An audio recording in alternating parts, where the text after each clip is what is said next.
Hello, it's great to see you, and welcome back to another installment of Optimizing Your Financial World. I'm your host and moderator, Ryan Ruff. We've got Mark Wade, president and founder of Echelon Family Office, standing by. He'll be joining me momentarily. But look, first and foremost, I want to thank you for finding your way back to the show. As you know, each episode, Mark and I are tackling a different wealth management related topic. We're tapping into his nearly 4 decades worth of experience in this space and really plucking out some strategies, some insights that could be applied to your financial world to ultimately, of course, help optimize it. It's in the show name. So look, that being said, we got a great topic on tap for you today. Mark and I are going to be diving into the family business as a whole, a successful family business at that. But we're taking a little bit of a different approach today. Instead of diving into the strategies that they implement to help them see success, we're going to look at the other side of the coin. We're going to look at the mistakes that these family businesses make that keep them from, reaching that ultra wonderful plateau that they, of course, want to get to. So that being said, let's go ahead and bring Mark out to get today's conversation rolling. Mark, how are you doing today? Good to see you. Hello, Ryan. How are you? Hope everything is great in your neck of the woods today. It is great, Mark. I cannot complain. It's good to have you back with us for today's show. And, Mark, we're taking a little bit of a different approach today, diving into the family business and these mistakes that they make. So to kind of set the scene for our audience, if we will, let's just look at a family business as a whole, right? It obviously takes a tremendous amount of working hard and working smart. And then there's always the family element. You got to navigate the relationships along the way within the family. And that can sometimes be a little bit of a sticky situation. And we'll get into that in a minute. But today we're going to be examining these mistakes. But let's pull it back even further.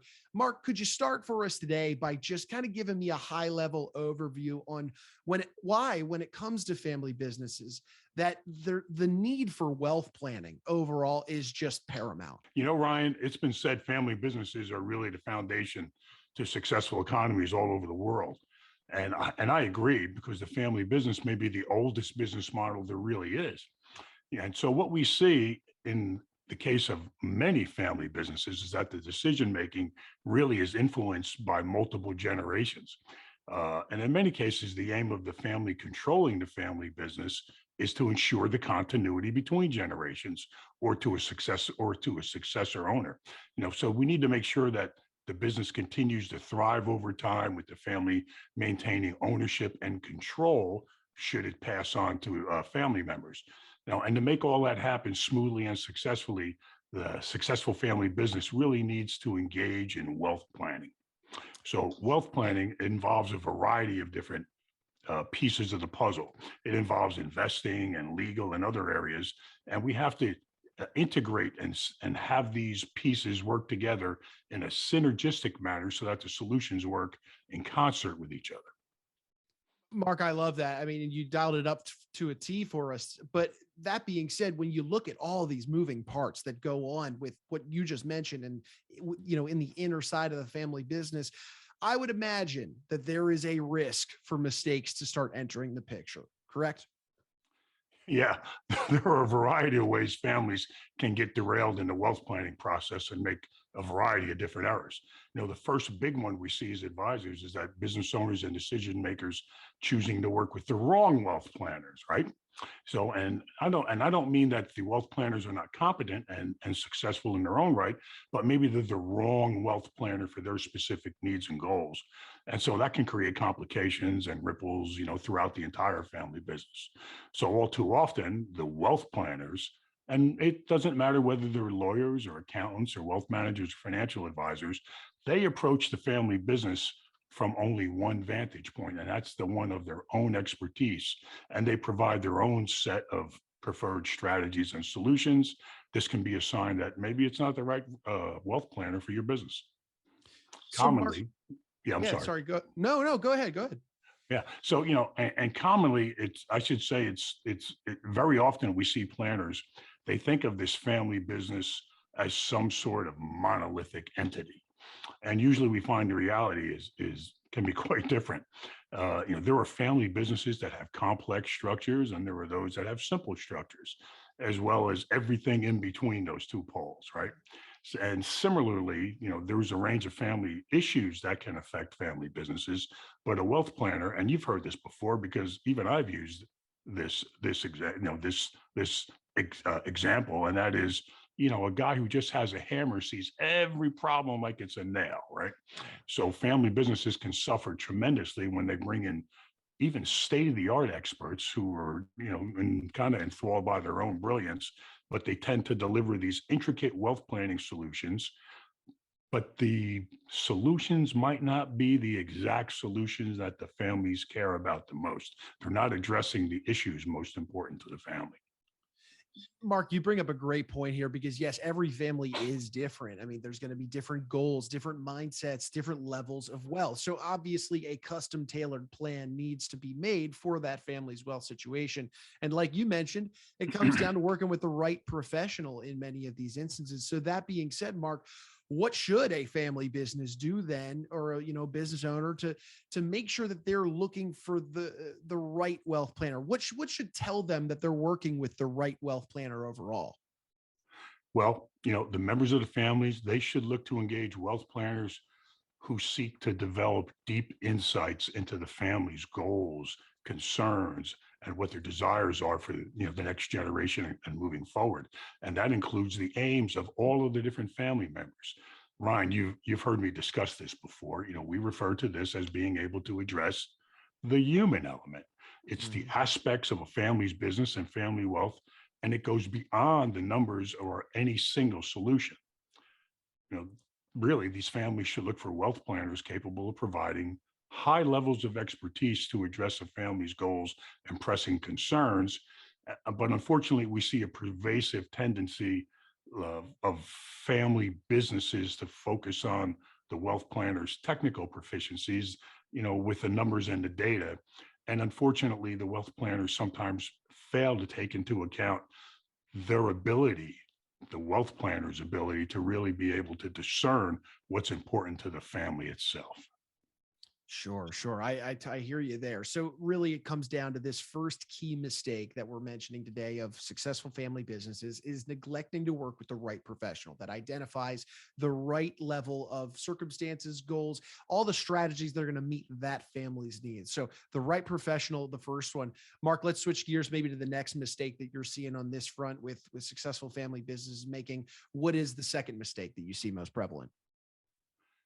Well, it's interesting you should mention that because we all just moved out of tax season, right? So here we are now, post tax season, getting for extensions for 2020, and now we're getting ready to prepare for taxes for 2021, and that's probably one of the things that um, they over focus on. The entire family planning should not focus only on the issue of minimizing taxes. Of course, it is clearly key wealth uh, one of the key wealth elements to look at in an overall family business plan. But seeking to minimize taxes for the family and the business is not necessarily the only issue that needs to have attention paid to it. And in some cases, it's not the most important issue. There are a number of ways that you can reduce or even eliminate taxes, and for example, wealth planners can set up a single structure for a family business that will reduce the current income taxes. But how about better managing the risk and transferring wealth to the next generation? Those are also critical and key areas. So a wealth planner might also, in some cases, be able to transfer equity to heirs at a discount from current valuations. Mhm. And so if wealth planners fail to understand the family member's agenda and focus too heavily on tax minimization or elimination, the outcomes cannot be the desired outcomes. They could be bad outcomes. So while reducing and eliminating taxes is often a major objective of most families, we find that it is never the only objective. And that's the key. Sometimes it's nowhere even near the most important objective.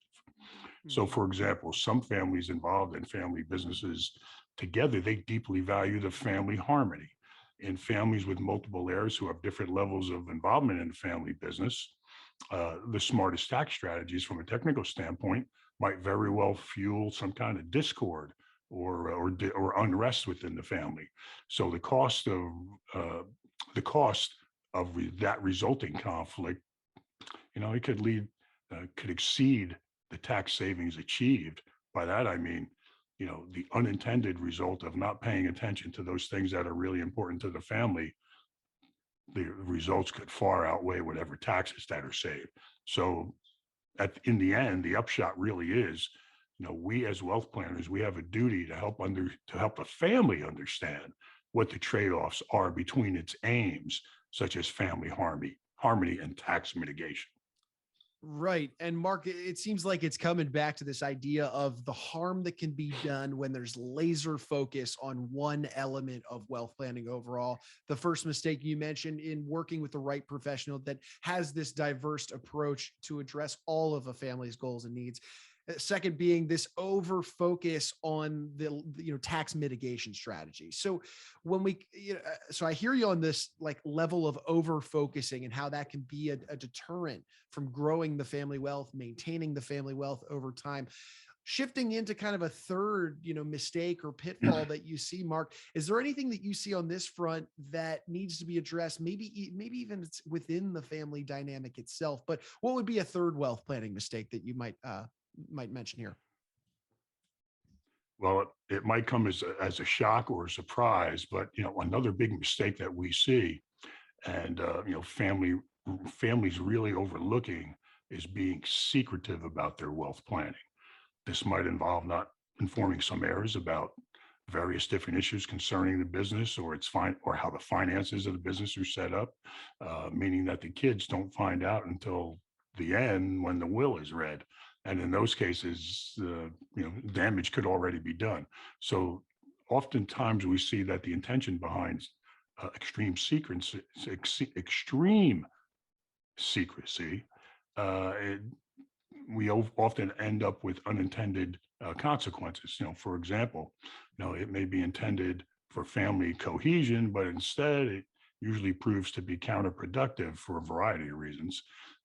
So we try to make sure that all of the heirs that are involved in the succession planning process, that they know the intent of what the current owners of the family business have, what their intent is, and potentially that can help lessen the future conflicts. And what does that usually, Ryan, is the open communication. It's about what's happening within the family and the family business today, as well as what might happen in the future. It's vitally important to be able to communicate these things. And taking this approach usually permits family members to adapt to their roles and to deal with the conflicts and concerns early on instead of later, when the emotions might be out of control. It doesn't mean that all the details of the wealth planning need to be disclosed 100% and made 100% transparent, but making all the relevant parties aware of the big decisions concerning the family business and other assets, that can potentially head off damage that might happen to the family enterprise over time. And it's a balancing act for sure, and one that a good advisor who takes the time to explore that human element, that advisor can help you achieve those goals. Mark, money discussions with anybody can be difficult sometimes. And with family members, it can also be a little sticky and a little difficult to deal with as well. So creating that open line of communication and transparency among the family can work wonders. And I know we have a plan to address this particular dynamic in a future episode, talking about some strategies that can be implemented to make sure that that line of communication is open and everybody's staying, in the same lane when it comes to the goals and aspirations of the family wealth. So this is a really big topic in and of itself that I know we're going to hit harder really on a future episode, but I do appreciate you bringing it up today because yes, communication at the end of the day, so important.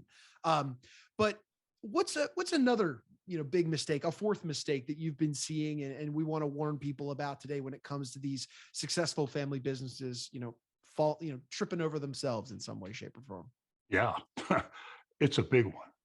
Okay, and the big one that we see almost all the time is families thinking they have it all done already because they checked that box 6 or 7 years ago.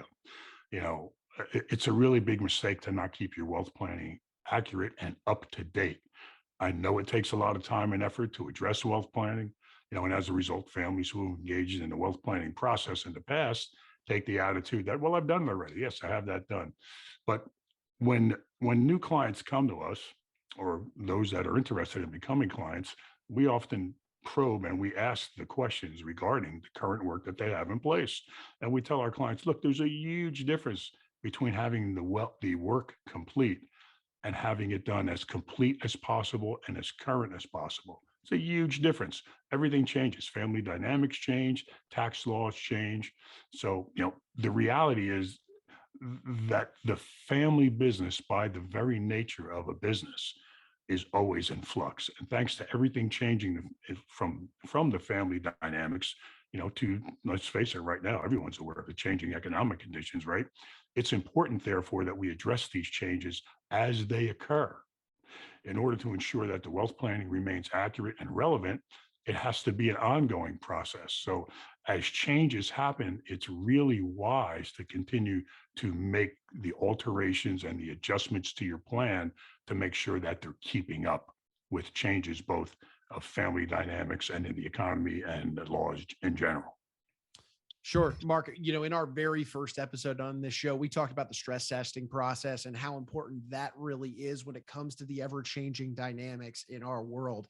It needs to happen regularly to make sure that the plan is up to date. So I'm not surprised in any way, shape, or form that you brought this up as a mistake today, because yeah, it's never done. It's never in the past. This is always something that needs to be ongoing and changed and looked into to make sure that you are really, in the show name, once again, optimizing that financial world for the family business. So Mark, let's say a family hasn't updated their plan in a while. What should they do to make sure their plan isn't outdated anymore? What are those first steps they should take?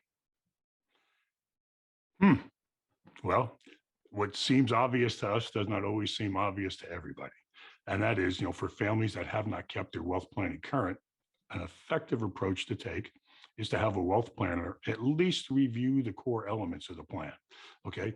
And review that plan to make sure that no mistakes were made originally, that external factors, such as changes in the business environment, are not being overlooked. Meaningful changes in family member relationships, divorces, marriages, so on and deaths, so on and so forth. And then also, new and possibly useful wealth strategies, solutions that are not being overlooked. Okay. It's really important to make sure that you're not overlooking what is, newer, more current strategies given changes in the law and changes in the economy, along with those changes in the family. So for many families, keeping the wealth planning accurate, that could be the difference between having the business for generations and losing it because of poor planning or inattention. Sure, sure. So, Mark, to round out our conversation today and really bring it to a head, what is a fifth and final mistake that you're seeing, successful family businesses make that are really critical these days? Well, a big one is viewing the sale of the family business as failing in some way.